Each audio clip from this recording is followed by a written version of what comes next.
राज्यात पावसासाठी पोषक वातावरण कायम आहे। राज्यातल्या अनेक भागात पुढचे 3 ते 4 दिवस वादळी वारे वाहणार आहेत। पावसाचा अंदाज आहे, पावसाची शक्यता सुद्धा आहे। पूर्व मध्य अरबी समुद्रापासून सौराष्ट्रपर्यंतचा हवेचा दाबाचा कमी पट्टा आहे। हा कमी पट्टा सक्रिय झालाय आणि त्यामुळे राज्यभरामध्ये पावसाचा अंदाज व्यक्त करण्यात आलाय। पश्चिम महाराष्ट्र मराठवाड्यासाठी आज ऑरेंज अलर्ट आहे।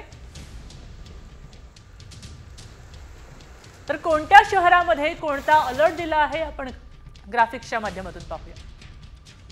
अहिल्यानगर आणि पुण्यात ऑरेंज अलर्ट आहे।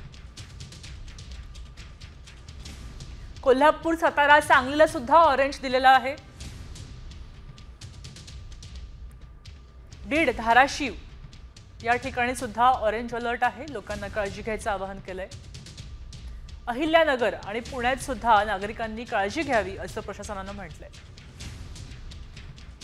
कोल्हापूर, सातारा, सांगली या भागात सुद्धा ऑरेंज अलर्ट आहे।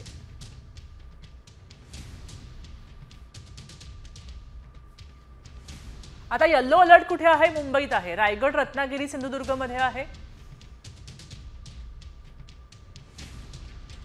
नाशिक, संभाजीनगर आणि लातूर मध्ये येलो अलर्ट दिलेला आहे। अकोला, अमरावती आणि भंडारा या ठिकाणी सुद्धा पाऊस कोसळू शकतो म्हणून येलो अलर्ट दिलेला आहे। तसंच बुलढाणा, वाशिम आणि यवतमाळ मध्ये सुद्धा येलो अलर्ट आहे।